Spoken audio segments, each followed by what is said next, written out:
रक्तदान एक ऐसी प्रक्रिया है जिससे किसी व्यक्ति को जीवन दान भी मिलता है। रक्तदान बहुत ही नेक काम होता है और जब आप रक्तदान करेंगे तो एक चेहरे पे अलग ही मुस्कान होता है। इसके बावजूद भी हम में से बहुत कम ऐसे लोग हैं जो रक्तदान के लिए आगे आते हैं और रक्तदान करते हैं, और कुछ लोग ऐसे भी हैं जिनके मन में ये भ्रांतियाँ बनी हुई है कि रक्तदान करने के बाद जो है उनके स्वास्थ्य पर बुरा असर पड़ेगा, जिसकी वजह से भी स्वस्थ होने के बावजूद भी वो रक्तदान नहीं करते हैं। तो इन्हीं सब सवालों को लेकर आज हम आ चुके हैं रिम्स के डॉक्टर चंद्रभूषण जी के पास, जो खुद 27 बार रक्तदान कर चुके हैं और लोगों को रक्तदान करने के लिए प्रेरित भी कर रहे हैं, जिसके वजह से उन्हें रक्तवीर के नाम से भी जाना जाता है। तो आइए हम इनसे बात करते हैं। सबसे पहले तो आपका स्वागत है जनचर्चा टीवी पर। सर, जो लोगों में जो भ्रम पला हुआ है रक्तदान को लेकर, उससे जुड़े कई सवाल हैं आपसे, तो आप मतलब बताएंगे हमें, जो लोगों के मन में ऐसा भ्रम पला हुआ है उनको आप कैसे बताएंगे, क्या सुझाव देना चाहेंगे कि ये जो भ्रम पला हुआ है उस पर?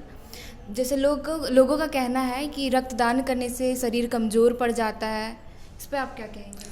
सबसे पहले मैं तो जनचर्चा के चैनल को शुक्रगुजार हूँ क्योंकि आपने मुझे ये प्यार दिया है और ये क्वेश्चन जेन्युइन क्वेश्चन जो आप लेके हमारे सामने प्रकट हुए हैं।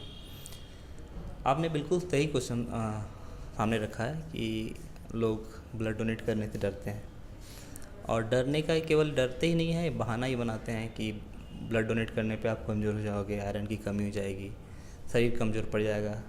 बहुत सारे लोग तो कॉमनली बोलते हैं कि मेरे शरीर में खून है ही नहीं। तो मैं आपको ये हकीकत बता रहा हूँ कि आप चाहे कितने भी मोटे हों, चाहे कितने ही पतले हों, whatever the age ratio, weight ratio, आपके शरीर में 5 लीटर प्लस माइनस 0.5 लीटर, मतलब 5.5 से लेकर 4.5 लीटर के आसपास खून हर एक इंसान के बॉडी में होता है। और रही बात खून की कमी की, तो उसे हम एनीमिया कहते हैं। एनीमिया में क्या होता है कि आपके ब्लड वॉल्यूम तो उतना ही होते हैं, मगर ब्लड में जो HB लेवल होता है, हीमोग्लोबिन का लेवल, वो लेवल कम हो जाता है। अब लोग जो मिथ बताते हैं कि हम ब्लड डोनेट करेंगे तो आयरन की कमी हो जाएगी, खून प्रोसेस नहीं हो पाएगा, वीकनेस हो जाएगा, तो दोस्तों ऐसी कोई बातें नहीं है।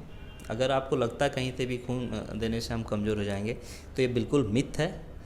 कॉन्ट्ररी टू दैट, मतलब अगर आप ऐसा सोच रहे हैं तो इससे जस्ट अपोजिट जो सच है, सच्चाई है कि जो लोग रेगुलर ब्लड डोनेट करते हैं।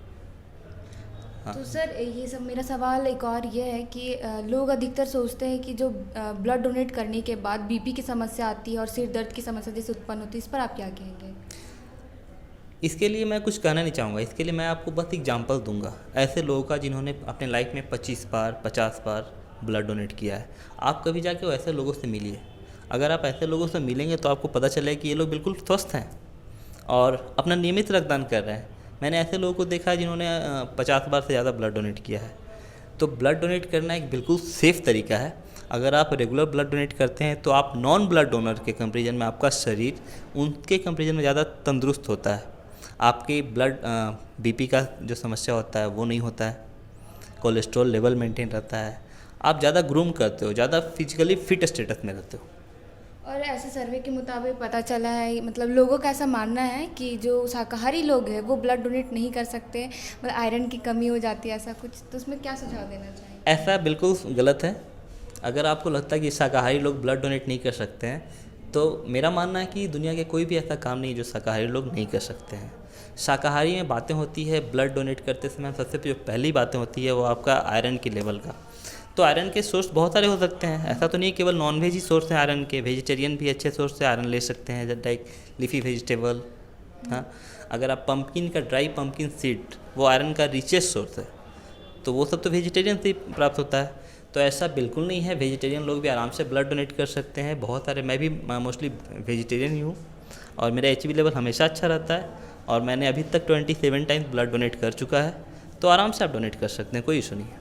और ये कोविड पेशेंट जो रह चुके हैं, क्या वो ब्लड डोनेट कर सकते हैं? देखिए, ऐसा अभी जो रिसेंट गाइडलाइंस वगैरह आए थे ब्लड डोनेशन के, तो पहले ऐसा माना गया था कि जो लोग कोविड से सफ़र किए हैं वो 1 महीने तक ब्लड डोनेट नहीं कर सकते हैं। बट अभी जो रिसेंट गाइडलाइन है, इसमें कहा गया है कि आप अगर कोविड सफ़र हुए हैं तो आप 14 डेज़ के बाद ब्लड डोनेट कर सकते हैं। ऑल्दो एम्स वगैरह जो हाई इंस्टीट्यूशन है वहाँ पे 7 डेज़ के बाद ही लोग ब्लड डोनेट कर सकते हैं। तो आप अगर कोविड से ठीक हुए हैं तो आप आराम से ब्लड डोनेट कर सकते हैं। आप 14 डेज़ के बाद आराम से अपना ब्लड डोनेट कर सकते हैं, कोई इशू नहीं। अब ब्लड डोनेट करने के बाद कोई मतलब तनाव ऐसा कुछ होता है क्या? इस पर आप क्या कहें? लोग अक्सर ये कहते हैं कि तनाव आ जाता है। ये बातें केवल तब तक कहते हैं जब तक वो ब्लड डोनेट नहीं करते हैं। आप कभी देखा है आपने, जब जो लोग ब्लड डोनेट करते हैं उनके चेहरे पे एक अलग सी स्माइल होती है। वो तो है। ब्लड डोनेट करने पे तनाव आते नहीं है, तनाव जाते हैं। आपको मेंटल सेटिस्फेक्शन मिलेगा और आप मतलब बाकी जो पॉपुलेशन है जो ब्लड डोनेट नहीं करते हैं उनके कंपेरिजन में ज़्यादा खुश रहोगे। और ये खुशी किस चीज़ की मिलती है, तो आपको लगेगा कि मैंने लाइफ का सबसे बड़ा दान किया है। मेरे ब्लड डोनेट करने की वजह से 2 से 3 लोगों की जान बच रही है। तो अगर आप चाहो, जानो, सोचो कि आपके एक छोटे से पहल से किसी की जान बचती है तो आपको अंदर से खुशी मिलेगी। और इस खुशी का कोई मोल नहीं होता, ये अनमोल खुशी है जो आपके चेहरे पे आती है। फिर भी लोगों में ऐसा मनगढ़ंत धारणाएं बनी हुई है कि तनाव ऐसा हो जाता है। ये हमारे इंस्टीट्यूशन और हमारे जो एजुकेशन का सिस्टम है इसकी वजह से दिक्कतें हो रही है, क्योंकि हमारे स्टेट में लोगों को अवेयर नहीं किया गया ब्लड डोनेशन के बारे में। मेरी सरकार से हमेशा रिक्वेस्ट रहती है, गुजारिश रहती है कि अभी जो बच्चे हैं हमारे सोसाइटी में उन्हें आप क्लास मतलब लोअर क्लास से ही लाइक 4-5 से ब्लड डोनेशन के बेनिफिट को आप बताएं और उनमें अभी से ही blood donation, organ donation, eye donation इसके बारे में प्रेरित करें। क्योंकि ऐसी चीज़ें हैं ना कि आपके डेथ होने के बाद कोई रोल नहीं रह जाता है। तो बहुत सारे ऐसे डेथ होते हैं जहाँ पे आपके ब्रेन डेथ तो हो चुके हैं बट आपके ऑर्गन्स फंक्शनल रहते हैं। तो ऐसे केस में आप ऑर्गन डोनेशन की बात कर सकते हैं। तो डोनेशन एक ऐसा सिस्टम है, जब तक आप उसे इनकरेज नहीं करेंगे, बच्चों को बताएंगे कि नहीं ब्लड डोनेशन करने से ये सारे बेनिफिट होते हैं, तब तक लोग अवेयर नहीं हो सकते हैं। सर मतलब ऐसा लोगों का ये भी कहना है कि जो टैटू बनाए हुए हैं शरीर पे या फिर धूम्रपान करते हैं वो ब्लड डोनेट नहीं कर सकते हैं। हाँ, आपने बिल्कुल सही कहा। देखिए, टैटू जो बनाए जाते हैं शरीर पे वो डिफरेंट टाइप के टैटू होते हैं और कुछ ऐसे टैटूज होते हैं जहाँ पे मेटल कंटेनिंग इंक का इस्तेमाल किया जाता है। तो अगर आप मेटल कंटेनिंग इंक यूज किया गया है टैटू बनाने में तो वो मेटल आपके बॉडी में चले जाते हैं, ब्लड में चले जाते हैं और ब्लड में हैवी मेटल का अमाउंट बढ़ जाता है। बट आप जो ब्लड डोनेट करते हैं वो आइडियल ब्लड होना चाहिए, उसमें ना कोई मेटल कंटेनिंग इंक होना चाहिए या ना फिर एंटीबायोटिक होनी चाहिए, ना फिर कोई और दवाएँ या फिर कोई और इन्फेक्शस एजेंट होने चाहिए। तो हम लोग कोशिश करते हैं कि जो हम ब्लड कलेक्ट करें वो बिल्कुल परफेक्ट ब्लड हो, स्टेराइल ब्लड हो, ताकि हम जिसे ब्लड ट्रांसफ्यूज करें उससे कोई कॉम्प्लिकेशंस ना हो। हाँ, तो इसके लिए हमने क्या किया करते हैं कि जो लोग टैटू गुदवाए हैं उन्हें कम से कम 6 महीने तक ब्लड डोनेट नहीं करने का, और बाकी जो नॉन मेटल कंटेनिंग इंक हैं तो वो 3 महीने के बाद भी ब्लड डोनेट कर सकते हैं। ब्लड डोनेट करने के बाद बीपी पे कुछ असर पड़ता है, जैसे कि बीपी स्थिर नहीं रहता, ऐसा कुछ लोगों का मानना है, तो इस पर आप क्या कहेंगे? देखिए, ब्लड डोनेट करने वाले को बीपी हमेशा अच्छा होता है। और रही बात, ऐसे तो आइडियली हम लोग 140/90 के बियॉन्ड ब्लड नहीं लेते हैं, बट आप जान लो कि ब्लड डोनेट करने पे जो हाइपरटेंसिव पेशेंट हैं उनके लिए बेनिफिशियल है। अगर आपका BP level increase higher status में है, हायर लेवल पे, हायर ग्रेड में है, तो आप रेगुलर ब्लड डोनेट करें, आपका बीपी कंट्रोल होगा। मैंने बहुत सारे ऐसे पेशेंट को देखा है जो पहले हाइपरटेंशन पर दवा लेते थे, बट उन्होंने जब उनका बीपी लोअर लेवल पे आया तो उन्होंने रेगुलर ब्लड डोनेट करना स्टार्ट किया और आज वो बिना दवा के बिल्कुल तंदुरुस्त हैं। और बीपी जब आपका हायर साइड जाता है तो आपका वेंटिकुलर रिमॉडलिंग होता है, वेंटिकुलर हाइपरट्रॉफी हो जाता है, वेंटिकल आपके मोटे हो जाते हैं, और ऐसे केस में क्या होता है कि आपके हार्ट पे विपरीत प्रभाव पड़ते हैं। मगर आप अगर रेगुलर ब्लड डोनेट कर रहे हैं तो ये कार्डियक रिमॉडलिंग को भी बचाता है और हार्ट को तंदुरुस्त रखता है। यानी कि अगर आप रेगुलर ब्लड डोनेट कर रहे हैं तो आप में हार्ट अटैक की चांसेस 88% कम होती है। आप समझो कितने बेनिफिट है।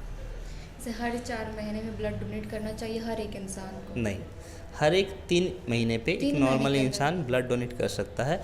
और अगर फीमेल है तो मैं उनसे रिक्वेस्ट करता हूँ कि आप बीइंग ए फीमेल आप मतलब 1 साल में 3 बार ब्लड डोनेट करें। बहुत धन्यवाद डॉक्टर चंद्रभूषण जी हमारे साथ जुड़ने के लिए, और लोगों में जो भ्रम पला हुआ है उसके बारे में आपने बताया कि रक्तदान से ऐसे जुड़े जो भ्रम लोगों में है उसके बारे में कि वो ऐसा कुछ भी ना सोचे रक्तदान से जुड़े।